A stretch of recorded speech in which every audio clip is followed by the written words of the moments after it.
ಆತ್ಮೀಯ ವೀಕ್ಷಕರೇ, ಈ ವಿಡಿಯೋದಲ್ಲಿ ಆಧ್ಯಾತ್ಮಿಕ ಕೆಲವು ಮಾತು ವಿಷಯಗಳು ಹೇಳಿದ್ದೇನೆ. ಈ ಸಾಮಾಜಿಕ ಬದುಕಿನಲ್ಲಿ, ಈ ಸಮಾಜದಲ್ಲಿ, ಈ ಭೂಮಿ ಮೇಲೆ ಒಂದು ಪಕ್ಷಿ ಮೇಲಕ್ಕೆ ಹಾರುವುದನ್ನು ಕಲಿತ ತಕ್ಷಣ ಅದು ಕೆಳಗೆ ಇಳಿಯುವುದನ್ನು ಯಾವುದೇ ಕಾರಣಕ್ಕೂ ಮರೆಯುವುದಿಲ್ಲ, ಯಾವತ್ತೂ ಮರೆಯುವುದಿಲ್ಲ. ಆದರೆ ಈ ಮನುಷ್ಯ ಮಾತ್ರ ಹಾಗಲ್ಲ. ಈ ಮನುಷ್ಯನು ಅವನಿಗಿರುವ ಪರಿಸ್ಥಿತಿಗಿಂತ ಸ್ವಲ್ಪ ಮೇಲಕ್ಕೆ ಹೋದರೆ ಸಾಕು, ಅವನ ಕೆಳಗೆ ಇರುವವರು ಯಾವತ್ತೂ ಯಾರೂ ಕಾಣಿಸುವುದಿಲ್ಲ. ಈ ಮನುಷ್ಯ ತನ್ನ ಜೀವನದಲ್ಲಿ ಹಣಕಾಸಿನಲ್ಲಿ ಸ್ವಲ್ಪ ಅಭಿವೃದ್ಧಿ ಆದ ತಕ್ಷಣ ಅವನ ಕೆಳಗಿರುವವರು ಯಾರೂ ಕಣ್ಣಿಗೆ ಕಾಣಿಸುವುದಿಲ್ಲ. ಇದು ವಾಸ್ತವಿಕ ಬದುಕಿನ ಸತ್ಯವೂ ಕೂಡ. ಈ ಕಲಿಯುಗದಲ್ಲಿ ಜನರು ಅದೇ ಥರ ಬೆಳ್ಕೊಂಡಿದ್ದಾರೆ. ಇಲ್ಲಿ ಆ ದೇವರು ಕೊಟ್ಟು ನೋಡ್ತಾನೆ ಮತ್ತು ಕಸಿದುಕೊಂಡು ನೋಡ್ತಾನೆ. ಇದು ಜೀವನದಲ್ಲಿ ಪರೀಕ್ಷೆ ಆಗಿರ್ತದೆ. ಸಿರಿತನ ಬಂದ ಮಾತ್ರಕ್ಕೆ ಅಹಂಕಾರದಿಂದ ಮರೆಯಬಾರದು. ಹಿಂದಿನ ದಾರಿ ಯಾವತ್ತೂ ಮರೆಯಬಾರದು. ಇದು ನೆನಪಿರಲಿ.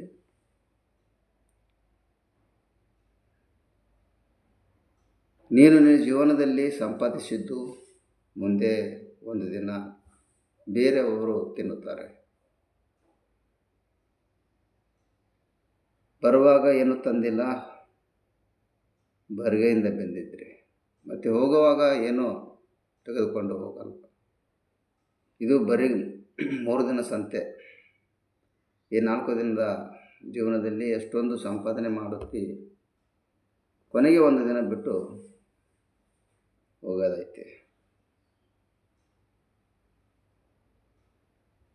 ನಮ್ಮ ಜೀವನದಲ್ಲಿ ಹಣ ಕಳೆದುಕೊಂಡ್ರೆ ಮತ್ತೆ ಸಂಪಾದಿಸ್ಬೋದು. ಒಂದು ವೇಳೆ ಹೆಂಡತಿ ಹೋದರೆ ಬೇರೊಂದು ಮದುವೆ ಮಾಡಿಕೊಳ್ಬೋದು.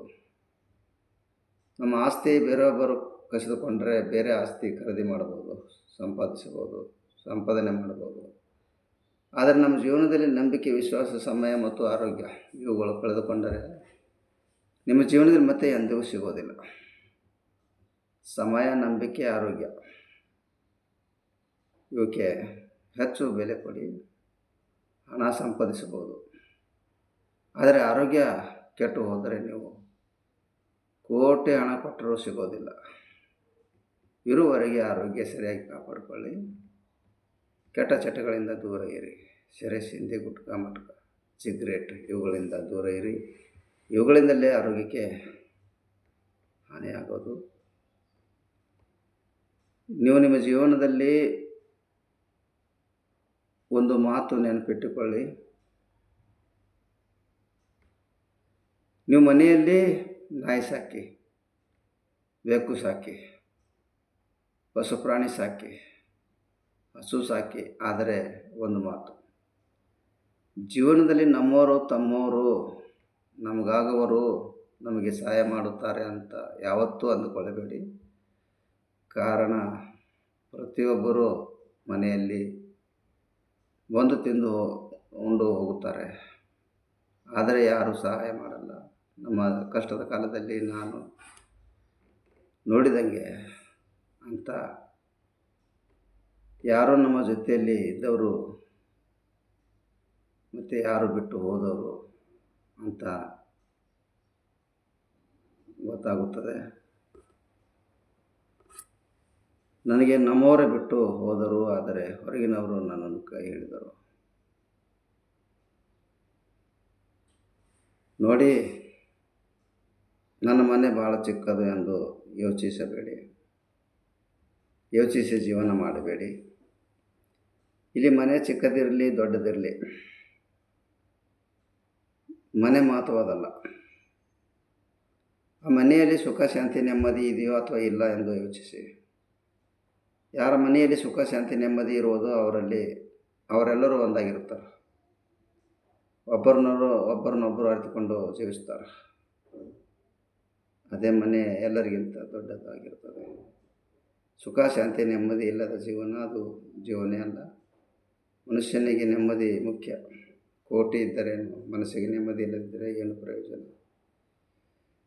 ನಿಮ್ಮ ಜೀವನದಲ್ಲಿ, ನಿಮ್ಮ ಬದುಕಿನ ಹೋರಾಟದಲ್ಲಿ ನಿಮಗೆ ಸಹಾಯ ಮಾಡೋದಕ್ಕೆ ಇಲ್ಲಿ ಯಾರೂ ಇಲ್ಲ ಅಂತ ನಿರಾಸೆ, ಬೇಜಾರು ಮಾಡ್ಕೊಳ್ಬೇಡಿ. ಒಂದು ಸಮಯದಲ್ಲಿ ನಮ್ಮ ಜೊತೆಯಲ್ಲಿ ಇದ್ದವರು ನಮ್ಮನ್ನು ಬಿಟ್ಟು ಹೋದರೂ ಸಹ ತಲೆ ಕೆಡಿಸಿಕೊಳ್ಳಬೇಡಿ. ನಾವು ಒಬ್ಬರು ನಿಂತುಕೊಂಡು ಸಾಧಿಸಬಹುದೆಂಬ ಪಾಠ ಕಲಿಸುತ್ತಾರೆ. ಆದ್ದರಿಂದ ನಾವು ಬದುಕುವುದು ಕಲಿತುಕೊಂಡೆವು ಎಂದು ಅವರಿಗೆ ಕೃತಜ್ಞತೆಯನ್ನು ಹೇಳಿ. ನಿಮ್ಮ ಜೀವನದಲ್ಲಿ ಕಷ್ಟ ಬಂದಿದೆ ಅಂತ ಯಾವತ್ತೂ ಭಯಪಡಬಾರ್ದು, ಸಂಕಷ್ಟ ಪಡಬಾರ್ದು. ಇವು ಭಾಳ ದಿನ ಉಳಿಯುವುದಿಲ್ಲ. ಇವು ಕಷ್ಟ ಸುಖ ಒಂದು ನಾಣ್ಯದ ಎರಡು ಮುಖ. ಮತ್ತು ಇಲ್ಲಿ ಸಮಾಜದಲ್ಲಿ ಜನರು ಕಷ್ಟ ಕೊಡ್ತಿದ್ದಾರೆ ಎಂದು ಭಯನೂ ಪಡಬಾರ್ದು. ಏಕೆಂದರೆ ಇಲ್ಲಿ ಯಾವ ಮರ ಸಿಹಿಯಾದ ಹಣ್ಣು ಕೊಡ್ತದೋ ಆ ಮರವೇ ಜನಗಳಿಂದ ಕಲ್ಲಿಟ್ಟು ತಿನ್ನುತ್ತದೆ. ಒಣಗಿ ಹೋದ ಮರಕ್ಕೆ ಯಾರು ಕಲ್ಲು ಹೊಡೆಯುತ್ತಾರೆ? ಇಲ್ಲಿ ನಾವಿರೋ ಸಮಾಜದಲ್ಲಿ ಮನುಷ್ಯನಿಗೆ ತನ್ನ ಆರೋಗ್ಯದ ಬಗ್ಗೆ ತುಂಬಾ ಭಯ ಇರುತ್ತದೆ. ಆದರೆ ಜನರಿಗೆ ಮೋಸ ವಂಚನೆ ಮಾಡಲು ಭಯ ಇರಲ್ಲ. ದೇವರು ಶಿಕ್ಷೆ ಕೊಡ್ತಾನೆ ಎನ್ನುವ ಭಯ ಇಲ್ಲ. ಆದರೂ ಕೆಲವೊಂದಿಷ್ಟು ಜನ BP ಕಾಯಿಲೆಯಿಂದ ಉಪ್ಪು ತಿನ್ನುವುದನ್ನು ಬಿಡ್ತಾರೆ. ಮತ್ತು ಶುಗರ್ ಕಾಯಿಲೆ ಅವರು ಭಯದಿಂದ ಸಕ್ಕರೆ ತಿನ್ನುವುದನ್ನು ಬಿಟ್ಟು ಕೊಡ್ತಾರೆ. ಆದರೆ ದೇವರ ಭಯದಿಂದ ಜನರಿಗೆ ಮೋಸ ವಂಚನೆ ಪಾಪ ಮಾಡುವುದನ್ನು ಯಾಕೆ ಬಿಡುವುದಿಲ್ಲ? ನಾವಿರುವ ಈ ಸಾಮಾಜಿಕ ಬದುಕಿನಲ್ಲಿ ಮನುಷ್ಯರಿಂದ ಮನುಷ್ಯನಿಗೆ ದೂರ ಮಾಡುವ ವಸ್ತು ಅಂದರೆ ಅದು ನಾಲಿಗೆನೇ. ಅದನ್ನು ಹಿಡಿತದಲ್ಲಿಟ್ಟುಕೊಳ್ಳಬೇಕು. ಒಂದು ದೊಡ್ಡ ಯುದ್ಧ ಆಗಬೇಕಾದರೂ ಇದೇ ನಾಲಿಗೆನೇ ಕಾರಣವಾಗಿರುತ್ತದೆ. ಯಾವ ರೀತಿ ಎತ್ತಿಗೆ ಮುಗ್ದಾನ ಹಾಕುತ್ತಾರೋ ಅದೇ ರೀತಿ ನಿಯಂತ್ರಣದಲ್ಲಿಟ್ಟು ನಡೆಯಬೇಕು. ಇಲ್ಲಿ ನಿಮ್ಮ ಜೀವನದಲ್ಲಿ ಒಂದು ವೇಳೆ ಆ ದೇವರಿಗೆ ಸಂತೋಷ ಖುಷಿಪಡಿಸಬೇಕೆಂದರೆ ದೇವರ ಗುಡಿಗಳನ್ನು ಸುತ್ತುವುದನ್ನು ಕಡಿಮೆ ಮಾಡಿ, ಮತ್ತು ಹಸಿದ ಮನುಷ್ಯರಿಗೆ ಊಟ ಅನ್ನ ಕೊಡಿ, ನೀರಿಳಿಸಿದವರಿಗೆ ನೀರು ಕೊಡಿ. ಕಲ್ಲಿನ ಮೂರ್ತಿಗಳಿಗೆ ನೀವು ಪ್ರಸಾದ ಏರಿಸಿದರೂ ಸಹ ಅವುಗಳಿಗೆ ಹಸಿವೆ ಆಗೋದಿಲ್ಲ, ಹಸಿವೆ ನೀಗಿಸುವುದಿಲ್ಲ. ಆದರೆ ಅದೇ ಒಬ್ಬ ಬಡವನ ಹೊಟ್ಟೆಗೆ ಒಂದು ಸಮಯದ ಊಟ ಹಾಕಿ ಅದು ಆಶೀರ್ವಾದ ಮೇಲಿನ ತನಕ ಹೋಗ್ತದೆ. ಮತ್ತು ನೀವು ತಿಳಿಯುತ್ತೀರಿ, ಆ ದೇವರಿಗೆ ಹೂವಿನ ಹಾರ ಮತ್ತು ಗಂಟೆ ಇವುಗಳಿಂದ ಸಿಗುವುದಿಲ್ಲ. ಒಂದು ವೇಳೆ ಹಸಿದವರಿಗೆ ಊಟ ಹಾಕಿದರೆ ಆಶೀರ್ವಾದ ಸಿಗುತ್ತದೆ, ಸಂತೋಷ ಸಿಗುತ್ತದೆ. ಈ ಮನುಷ್ಯ ಪ್ರಾಣಿ ಬಹಳ ಸ್ವಾರ್ಥ. ಇವನು ಕೇವಲ ತನ್ನ ಬಗ್ಗೆನೇ ಮಾತ್ರ ಯೋಚಿಸುತ್ತಾನೆ. ಆದರೆ ಇವನು ಯಾವತ್ತೂ ಬೇರೆಯವರ ಭಾವನೆಗಳ ಬಗ್ಗೆ ಯಾವತ್ತೂ ಯೋಚಿಸುವುದಿಲ್ಲ. ಮತ್ತು ಬೇರೆಯವರ ಭಾವನೆಗಳಿಗಾಗಿ ಬೆಲೆ ಕೊಡಲ್ಲ. ತನ್ನನ್ನು ಮಾತ್ರ